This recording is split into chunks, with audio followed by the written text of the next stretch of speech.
হঠাৎই পাল্টে গেল অনুরাগের ছোঁয়া ধারাবাহিকের সম্প্রচার। কিন্তু কেন? স্টার জলসার এই মুহূর্তে সবচেয়ে জনপ্রিয় ধারাবাহিক অনুরাগের ছোঁয়া।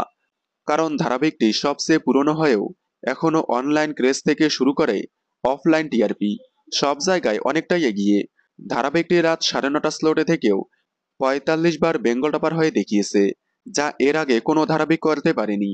তাছাড়াও শুরু থেকে এখন অবধি অল টাইম স্লট লিড। তবে যাই হোক, আজ থেকে হঠাৎই সম্প্রচার পাল্টে গেল অনুরাগের ছোঁয়া ধারাবাহিকের। তবে একেবারেই পাল্টে যাচ্ছে না। আজ 9 থেকে 11ই জানুয়ারি অনুরাগের ছোঁয়া ধারাবাহিকের রুদ্ধশ্বাস মহাপর্ব সম্প্রচার হবে। শুধু অনুরাগের ছোঁয়া নয়, রোশনাই ধারাবাহিকটিরও রুদ্ধশ্বাস মহাপর্ব সম্প্রচার হবে।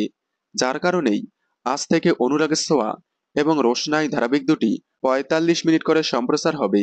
এই কারণেই বন্ধ থাকবে হরগৌরী বাইসোটেল ধারাবাহিকের সম্প্রচার।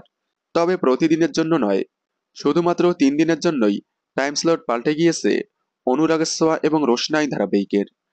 রোশনাই নাকি অনুরাগের ছোঁয়া, কোন ধারাবাহিকটি আপনাদের বেশি প্রিয়? কমেন্টে জানাবেন।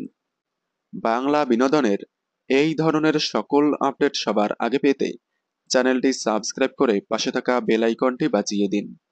ধন্যবাদ।